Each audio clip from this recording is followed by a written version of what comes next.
함께 교독하겠습니다. 창세기 2장 8절에서 17절입니다.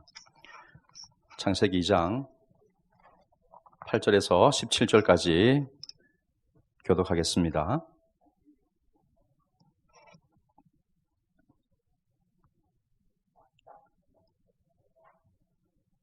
창세기 2장 8절에서 17절까지 한 절씩 교독하겠습니다. 제가 먼저 8절 읽겠습니다. 여호와 하나님이 동방의 에덴에 동산을 창설하시고 그 지으신 사람을 거기 두시니라.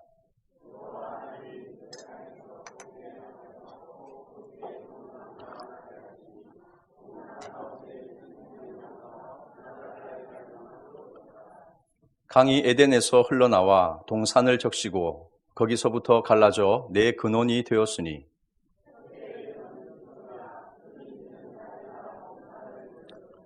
그 땅의 금은 순금이요 그곳에는 베델리엄과 호마노도 있으며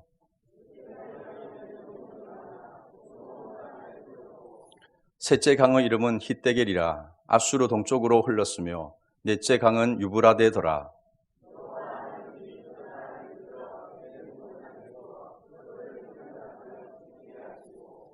여호와 하나님이 그 사람에게 명하여 이르시되 동산 각종 나무의 열매는 네가 임의로 먹되 선악을 알게 하는 나무의 열매는 먹지 말라.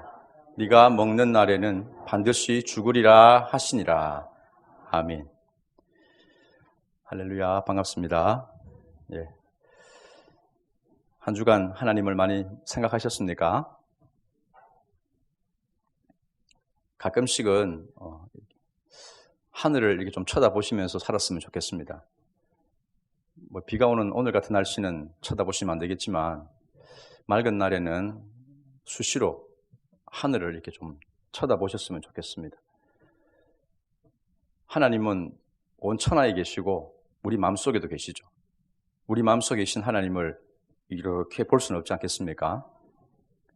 예, 하늘이 의미하는 바가 있죠. 하늘, 높고 넓고 뭔가 우러러본다 하는 그런 느낌이 있죠.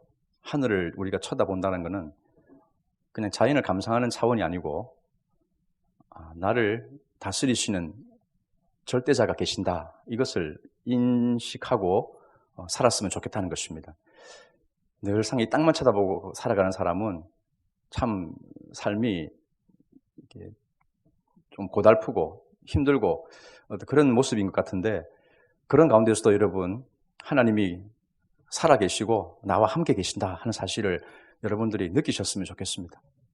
그래서 하늘도 보시고 또 이렇게 주변에 하나님이 만드신 자연도 보시고 그렇게 하면서 우리 마음속에 참 이런 어려운 가운데서도 여유를 가지고 그렇게 살았으면 좋겠다 하는 생각이 듭니다.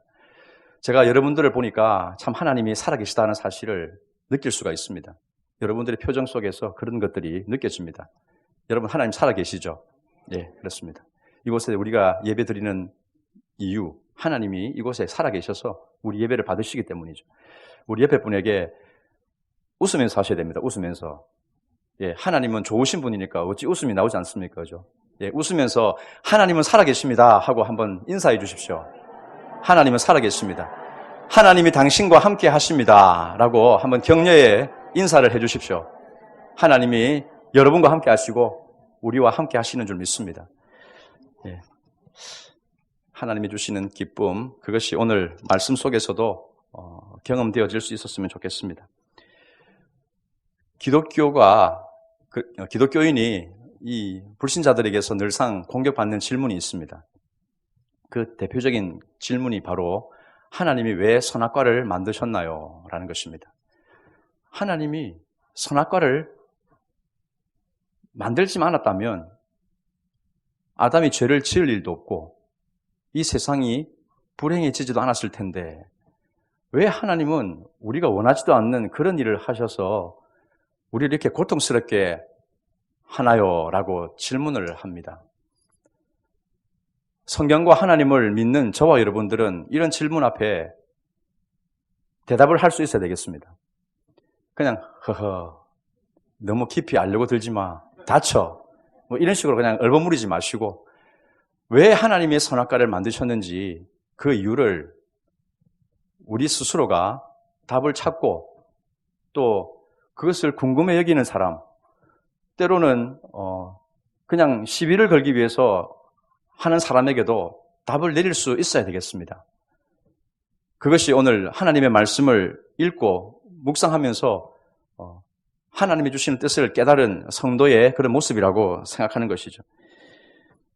오늘 우리가 이 말씀을 통해서 하나님의 선악과를 만드신 이유, 까닭, 그리고 그것을 포함해서 하나님이 이 세상을 만드신 이 에덴이라는 곳을 우리가 함께 묵상을 해보면서 우리 자녀들에게도 참 이 하나님께서 에덴을 만드신 그 마음과 또 특별히 그 동산 중앙에 선악을 알게 하는 나무, 또 생명나무 이런 것들을 두신 그 이유, 또 그 하나님의 마음 이런 것들을 가르쳐주고 또 그들에게 깨닫게 하는 그런 어떤 삶이 되었으면 좋겠다 하는 생각에서 저는 오늘 이 말씀을 여러분들과 함께 나누고자 합니다.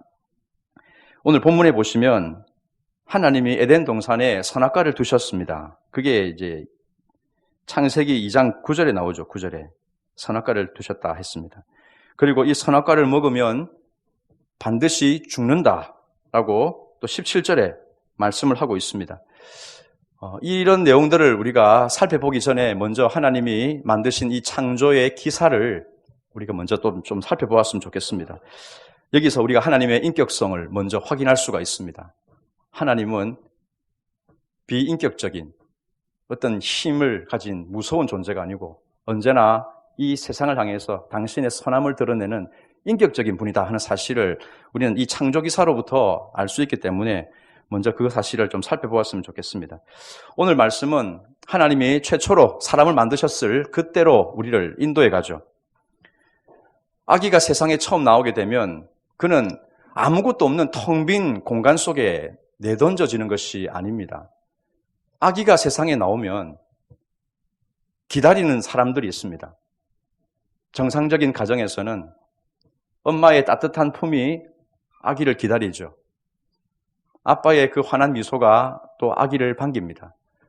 아기가 쉴 수 있는 따뜻한 보금자리가 준비가 되어지고 아기가 또 만질 수 있는 그런 용품들, 먹을 수 있는 음식들 이런 것들이 이미 다 준비가 되어집니다.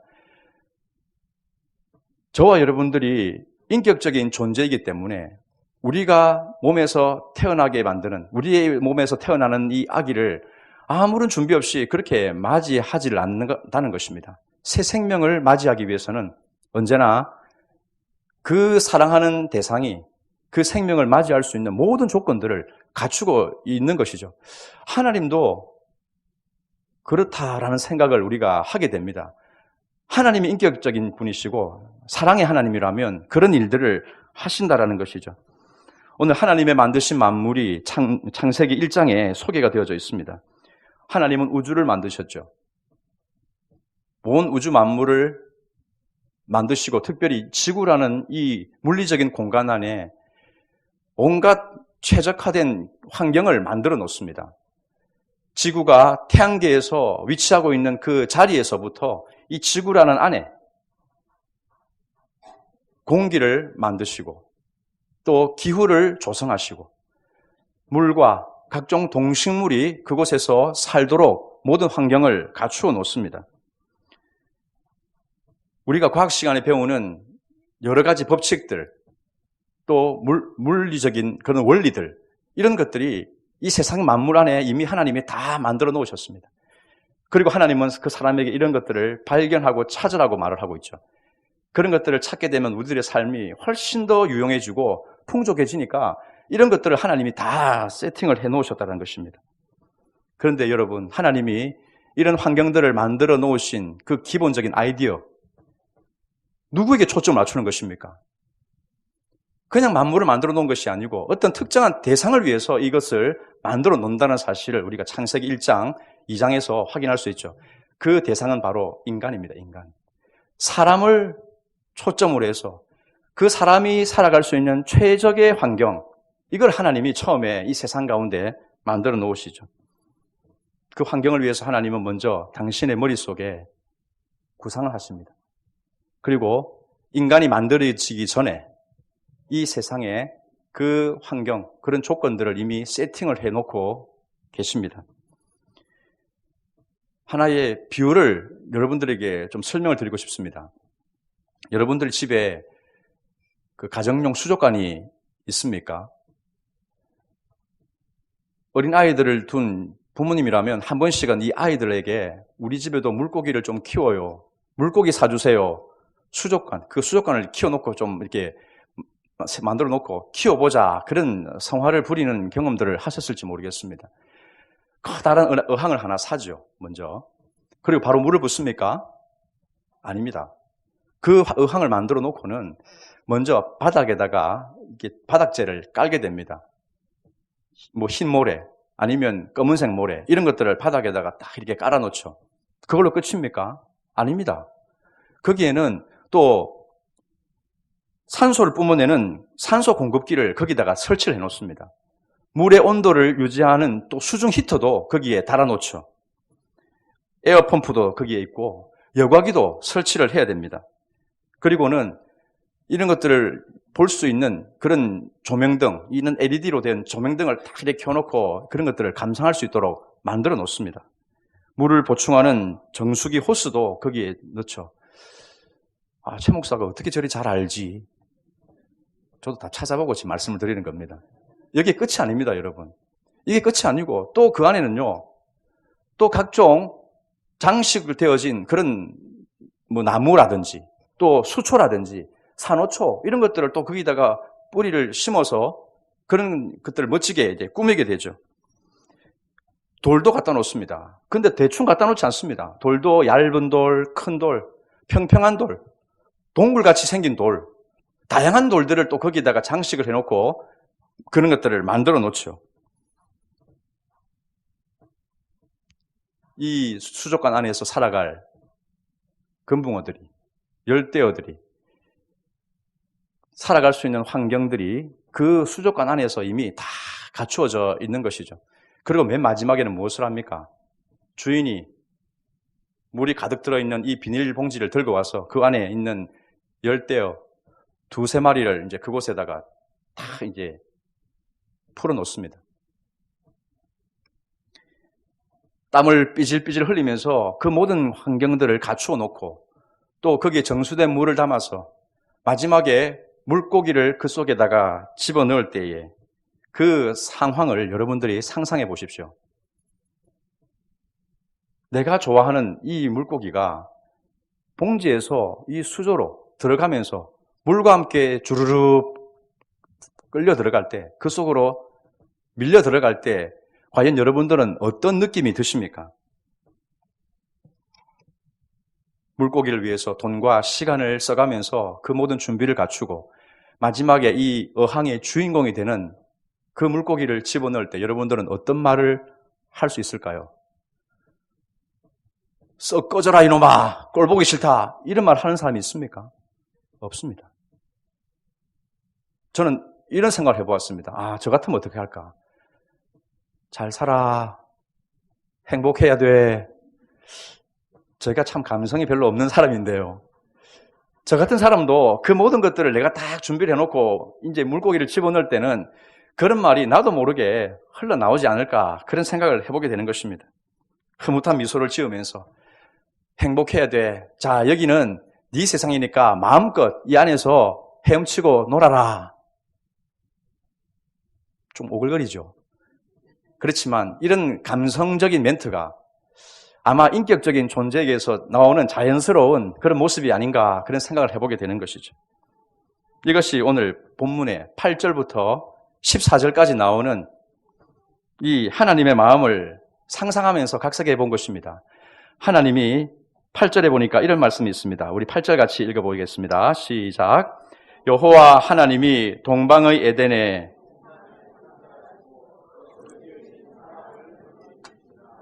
아멘. 거기 보니까 이제 9절부터 14절까지 이 에덴 동산이라는 곳이 어떤 곳인가를 여기서 이제 묘사를 하고 있죠. 세상에서 사람들이 낙원을 파라다이스라고 하고, 동양에서는 그것을 무릉도원이라고 하고, 사람이 살아갈 수 있는 정말 이상적인 곳, 그것을 이런 식으로 부르는데 그것이 성경에 원조가 나오죠. 바로 에덴 아닙니까? 에덴. 하나님이 최초에 만드셨던 이 동산, 하나님의 나라, 이것이 너무나 아름다운 곳임을 우리는 잘 알고 있습니다. 여기 보니까 아름답고 탐스러운 이 과일나무들이 주렁주렁 열려있는 그런 모습을 보게 됩니다. 그 동산에서 네 강이 발원이 한다 되었습니다. 네 강이 발원한다.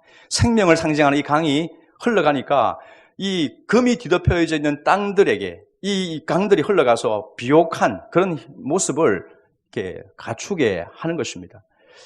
이런 것들은 정말 성경에서 가장 아름답고 생명력이 풍성한 어떤 상황을 묘사할 때 기록하고 있는 그런 표현들이라고 할 수가 있겠습니다. 거기에 이 에덴 동산의 주인공, 클라이맥스라고 하는 이 아담을 마지막에 그곳에다가 딱 들여다 놓고는 살게 한다는 것이죠. 여러분, 우리가 이 창조의 기사, 특별히 에덴 동산에 살게 하시는 하나님의 이 손길만 느껴봐도 하나님은 얼마나 인격적인 분이시고 자비로우신 분인가를 알 수가 있습니다. 하나님은 저와 여러분들의 아버지이시죠. 그 아버지는 무서운 분이 아닙니다. 그 아버지는 우리의 모든 것들을 다 이해하시고 어떻게 하면 내 자녀가, 내 백성이 잘 살게 할까 하는 것을 늘 생각하고 구상하고 그것을 실행에 옮기시는 분이 바로 저와 여러분들의 하나님 아버지인 줄로 믿습니다. 자녀의 탄생을 가장 기뻐하시는 아빠, 그 아빠가 자녀를 위해서 모든 것을 만들어 놓고 이제 태어나면 무럭무럭 자라기를 원하는 그 아버지의 마음, 이게 오늘 이 본문에서 느낄 수 있는 우리 하나님의 모습인 것이죠. 하나님은 이 세상에 최고의 걸작품, 사람을 만들어 놓고 그 에덴을 살아가도록, 에덴을 다스리며 살아가도록 그렇게 모든 계획을 해놓으셨습니다. 자, 15절 말씀을 읽겠습니다. 15절 시작. 두어 그것을 경작하며 지키게 하시고. 아멘. 자, 여러분 이 15절 말씀을 읽으니까 여러분 뭐가 보이십니까? 뭐가 보이십니까, 여러분? 나라가 보입니까? 나라. 영토가 있어야 되고 또 국민이 있어야 되는 이 나라가 여러분 이곳에 보입니까? 땅은 마련되어졌죠. 에덴이라는 이 동산. 그리고 사람도 마련이 되어졌습니다. 그리고 여러분 뭐가 또 보이십니까? 이 최초에 만들어진 하나님의 나라, 이 에덴이라는 곳에 또 여러분 뭐가 보이십니까? 주권이 보입니까, 여러분? 주권이? 예, 15절에서는 그게 잘 나오질 않습니다. 나라가 나라 되게 하기 위해서, 나라가 올바르게 유지되어지기 위해서는 질서란 것이 필요하고 원칙이란 것이 필요하죠. 그런데 오늘 이 15절까지는 아직 말씀에 그것을 나오질 않습니다. 자, 그러면 16절과 17절 말씀을 같이 보겠습니다. 16, 17절 같이 읽습니다. 시작. 여호와 하나님이 그 사람에게 명하여 이르시되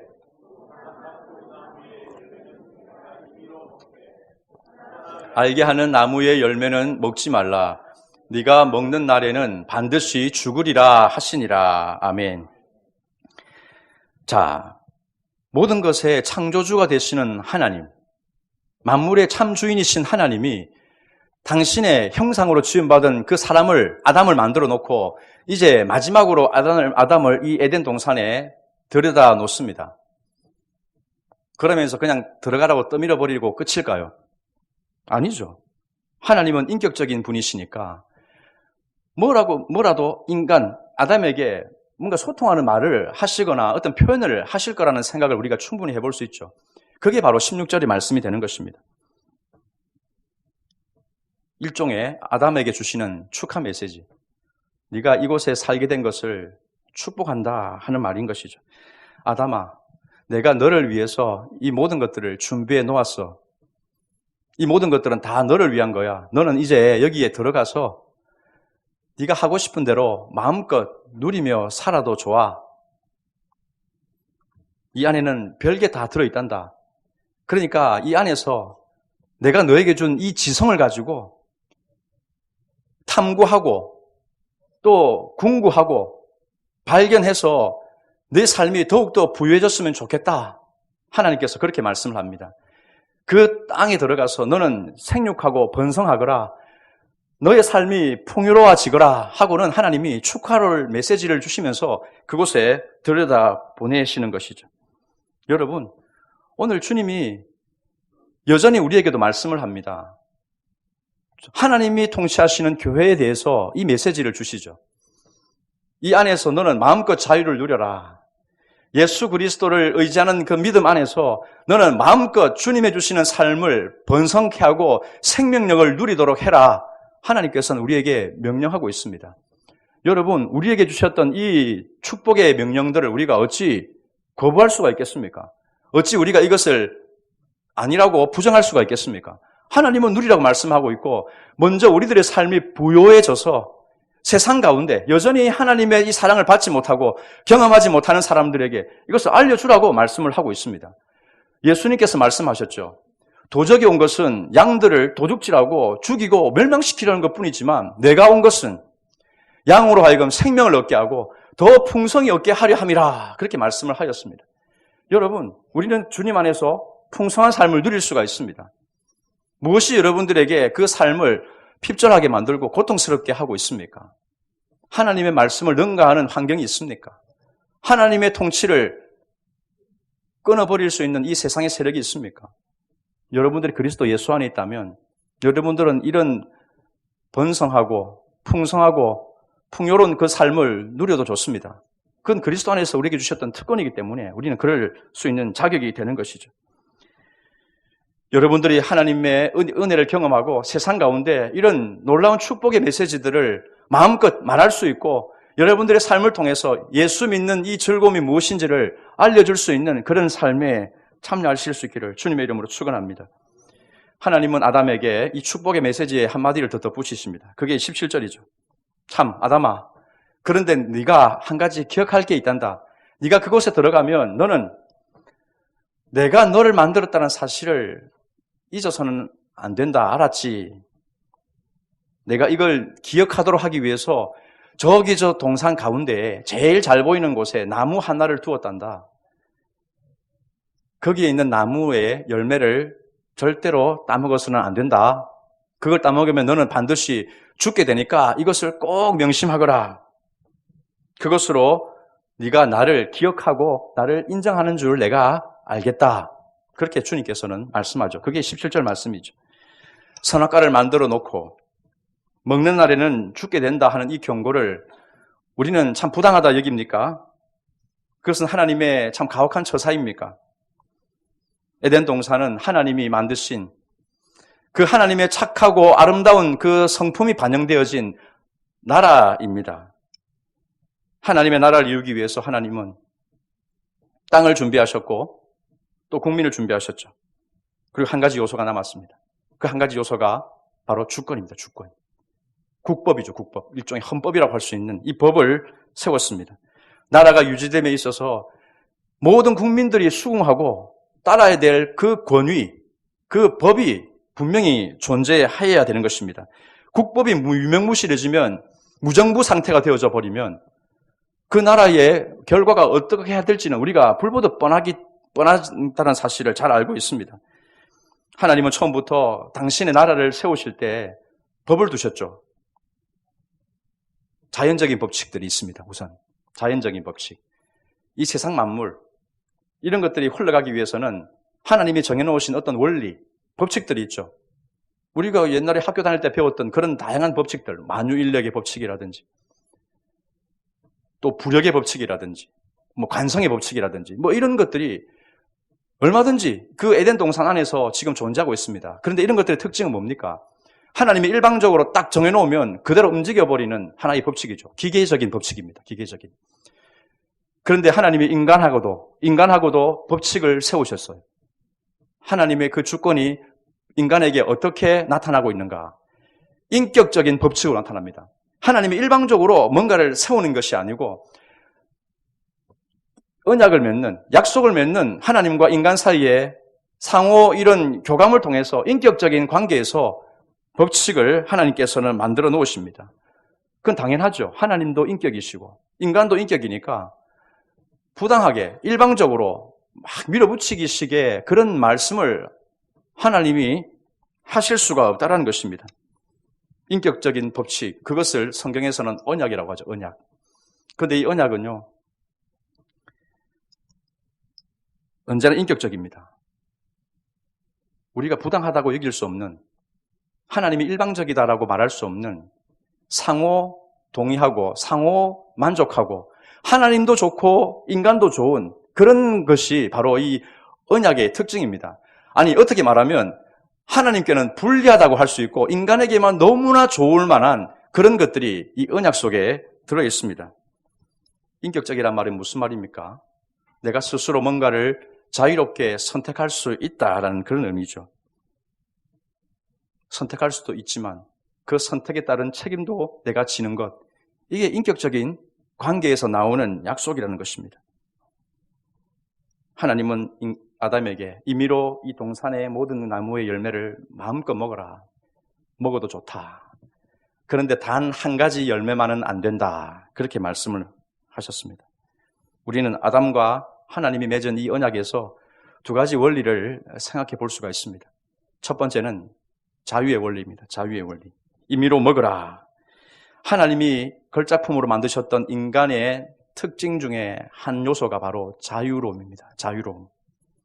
누구에게도 강압을 받지 않고 자발적인 의지로 선택할 수 있는 상태, 어떤 것을 내 스스로 결정할 수 있는 상태, 이게 자유로움이죠. 이것의 반대가 속박, 억압 또는 구속, 이런 뜻이 되겠습니다. 동산의 과일들을 임의로 먹을 수 있다. 주님께서는 허락을 하셨습니다. 하나님의 풍성함을 우리가 느낄 수 있지 않습니까? 하나님은 우리와 다릅니다.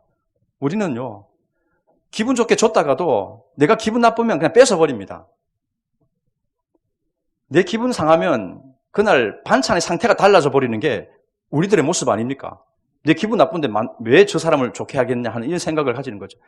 그런데 하나님은 그런 쪼잔하신 분이 아니죠. 하나님은 넉넉하게 주십니다. 선악과 그 한 가지만 생각할 게 아니고 우리에게 이미 모든 것들을 다 주셨고 누릴 수 있도록 약속해 주신 그 하나님의 풍성함을 우리는 결코 간과할 수가 없습니다.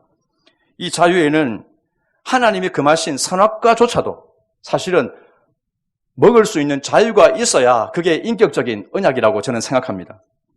무엇이든지 먹을 수 있는 선택권이 있죠. 선악과, 그것은 인간이 하나님이 자유롭게 지어주신 존재, 자유의지를 가진 존재라는 하나의 증거와도 같다라고 말씀드릴 수가 있습니다. 하나님이 정말 변덕스러운 그런 분에다가 폭군에다가 이런 분이셨다면 참 우리는 하나님께 할 말이 많겠죠. 그런데 절대로 인간의 입장에서는요, 하나님이 그 하시는 일에 대해서 부당하다, 가혹하다, 이건 심한 일이야, 그렇게 절대로 말할 수가 없습니다. 만약에 하나님이 이런 말씀을 한다고 생각해 보십시오. 저기 하늘에 떠 있는 태양은 절대로 만지면 안 돼. 이건 어떻습니까? 누가 그 태양을 만질 사람이 있습니까? 그거는 자유를 주는 것 같은데 사실 자유가 아니죠. 그거는 뭐 어쩔 수 없이 복종할 수밖에 없는 그런 명령 아니겠습니까? 또 반대로 한번 생각해 볼까요? 아무것도 먹지 말고 공기만 마셔. 하루에 딱 1통만 먹어야 돼. 그렇게 말한다면 여러분, 이건 어떤 말입니까? 도저히 우리가 지킬 수 없는 명령 아니겠습니까? 이런 식으로 하나님이 말씀하셔야 비로소 하나님은 심하다. 이건 잘못됐다. 그냥 이왕 죽는 거 나는 오늘 배 터지게 먹고 나는 죽을래. 이런 식으로 반발심이 생기는 게 당연한 것입니다. 그런데 하나님이 오늘 우리에게 주시는 이 말씀은 우리를 그렇게 대화하지를 않는다는 것이죠. 단지 하나님께서 우리에게 선을 넘지 말아야 될 그 규례를 알려주시는 것입니다. 너에게 자유를 주지만 그 자유는 네가 마음대로 할 수 있는 게 아니라는 그 한계를 하나님께서 정해놓으신 겁니다. 여러분, 이것은 피조물로서 우리가 가지는 당연한 한계이죠.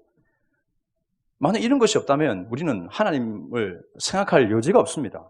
내 마음대로 할 수 있다면 누가 하나님을 생각할 수 있고 눈을 들어서 하나님을 인정하고 그분을 경배할 수 있습니까? 내가 신인 것이냐 오해를 해버리게 되죠. 그러니까 우리는 이곳에서 두 번째 원리를 발견할 수 있게 됩니다.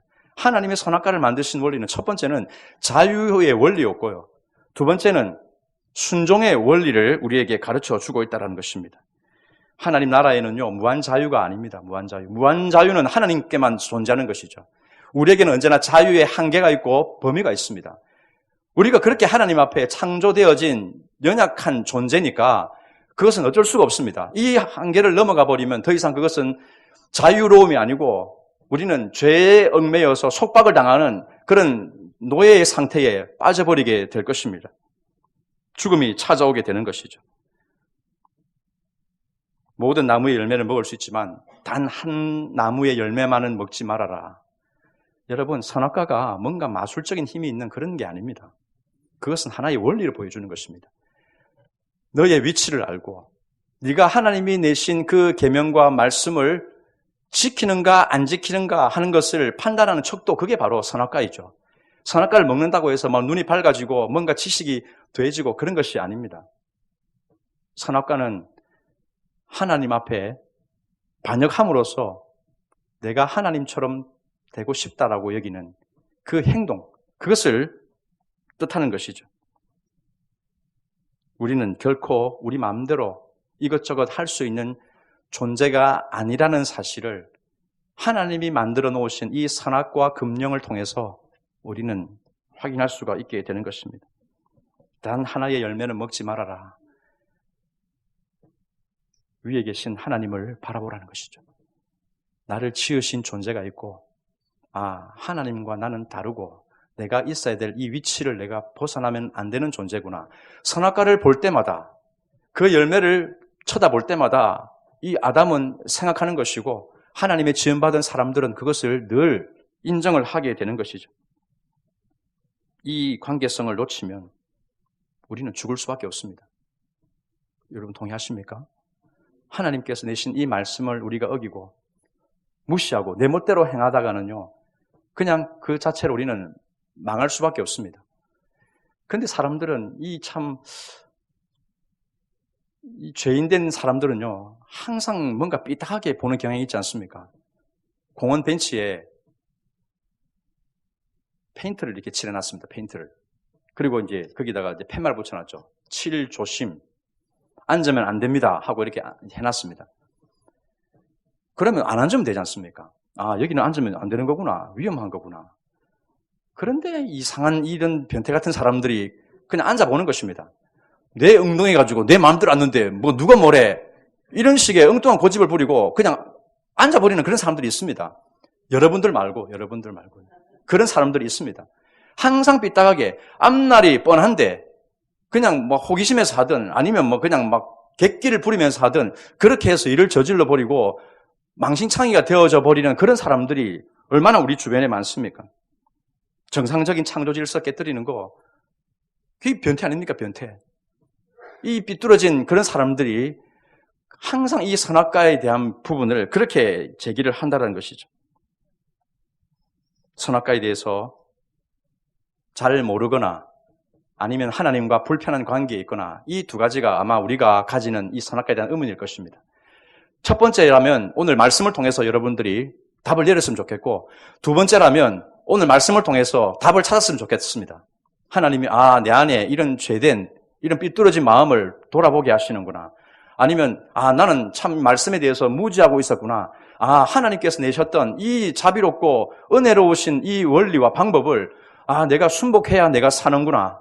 이 사실을 깨닫는 저와 여러분들의 삶이 되어지기를 바랍니다. 우리 자녀들에게도 그것을 가르쳐야 되겠습니다. 우리에게 하나님께서는 큰 자유를 주셨죠. 하나님 안에서 모든 것을 할 수 있습니다. 그런데 그 자유에는 언제나 책임이 따른다는 사실을 우리 아이들에게 가르쳐 줘야 되겠습니다.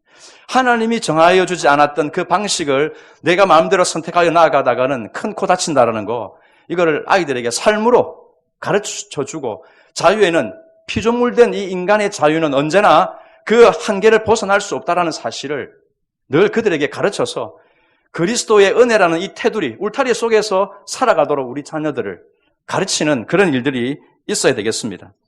여러분, 어떤 사람은 그런 질문을 하죠. 선악과를 따먹는 것이 정말 온 인류가 정말 불행해지고 죽음에 이르게 할 정도의 큰 그런 잘못인가?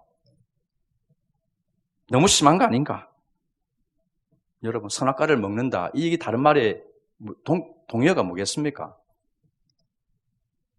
마귀가 그렇게 유혹했죠. 이거 먹으면 네가 하나님처럼 돼. 그리고 인간은 그 선악과를 먹었습니다. 내가 하나님처럼 되겠다는 거 아니겠습니까? 하나님의 자리에 내가 오르겠다. 내가 이제는 내 마음대로 하겠다. 내 인생의 주인은 나다. 이게 다 동의어입니다. 옳고 그름을 누가 판단하느냐? 하나님 아니야. 말씀 아니야. 내가 그걸 판단할 거야. 내가 좋으면 그만이야. 이런 얘기들이 다 지금 선악과를 따먹는 행위와 똑같은 말이 다른 표현이 아니겠습니까? 여러분, 내가 왕이다. 내가 신이다. 얼마나 이 세상의 이단적인 사상들이 그런 일들을 퍼뜨립니까? 다른 말 종교에서도요. 여러분, 한 나라에 임금님이 엄연히 계시는데 내가 왕이라고 버젓이 목을 쳐들고 그렇게 행동하면 그 사람이 살아날 수 있습니까? 목숨을 부지하지 못합니다. 3족이 멸하고 9족이 멸하지 않습니까? 반역은 그런 것입니다. 선악과를 따먹겠다. 이것은 하나님의 자리에 내가 오르겠다는 거니까 엄청난 반역의 죄악이죠. 죽는 거 당연한 것 아니겠습니까? 사랑하는 성도 여러분, 내 마음대로 하려고 하는 자세, 그것이 죄된 인간의 생리입니다. 생리. 우리는 이 선악과 교훈을 보면서 하나님이 만드신 에덴 동산의 아름다움을 보면서 하나님은 정말 좋으신 분인데 내 안에 이 삐뚤어지고 이 고약한 이 습성이 늘 하나님께 반기를 드는구나. 100번 하나님이 잘해줘도 한 번 이상 내 마음에 안 들면 그때보다 하나님 안 믿을래 하고는 교회 안 나가고 그냥 뒤로 막 나자빠지는 이런 아이 같은 그런 모습들 오늘 여러분들 속에 있다면 그걸 우리가 오늘 이 말씀을 통해서 깨달아야 되고 우리에게 회개하면서 나아가야 될 줄로 믿는 것입니다. 우리는 하나님 앞에 결코 자존심을 세우거나 우리의 정당함을 내세우려고 막 해서는 안 되는 것이죠. 그저 하나님 앞에 겸손하게 무릎 꿇고 하나님이 선하십니다. 저에게 하나님의 그 교훈을 가르쳐 주십시오.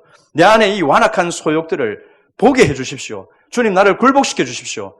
우리 자신이 먼저 그렇게 하나님 앞에 엎드릴 때 이 세상에 있는 수많은 그런 의문을 가지고 있는 이 사람들 향해서도 성경에서 말하는 하나님, 이 성경에서 말하는 이 선악과의 교훈을 올바르게 그들에게 가르쳐주고 그들도 죄에서 건져내는 그런 삶을 우리가 살 수 있게 되는 줄로 믿습니다. 하나님을 거스리고 내 마음대로 하려고 했던 이 행위가 죄고 어떤 일을 선택함에 있어 하나님은 얼마든지 우리에게 자유를 주시지만 그 선택의 결과에 따른 자유까지도 주신 적이 없다는 사실을 우리는 두려운 마음으로 받아야 되겠습니다. 그러니까 먼저 주님 앞에 무릎 꿇고 기도해야 되고 하나님 길을 가르쳐 주십시오. 주님의 규례를 쫓아 나갈 수 있는 삶을 살게 해 주십시오. 그렇게 물어보고 그래서 하나님이 원하시는 선택을 할 수 있도록 우리는 끊임없이 우리 자신에 있는 자아와 씨름을 해야 될 것입니다. 그렇게 해서 하나님이 가르쳐 주시는 길로 나아갈 수 있다면 우리는 예수 그리스도께서 우리를 회복시켜 주신 하나님의 온전한 형상, 그 삶의 풍성함을 날마다 누리면서 살아가게 될 줄로 믿습니다. 에덴 동산을 만드시고 선악과를 우리에게 허락해 주신 하나님 앞에서 두 가지 원리를 여러분들 기억하십시오. 자유의 원리, 죄의 종로로 하지 마시고 얼마든지 선한 일을 할 수 있는 이 자유, 그리고 거기에는 언제나 책임이 따른다라는 이 순종의 원리, 이 순종의 원리까지 여러분들이 잘 기억하셔서 주님께서 이 마지막 시대에 우리 화평교회를 통해서 예수 그리스도의 이 복음의 영화로움을 드러내고 또 그 하나님의 은혜를 증거할 수 있는 그런 삶으로 나아갈 수 있기를 주님의 이름으로 축원합니다. 기도하겠습니다.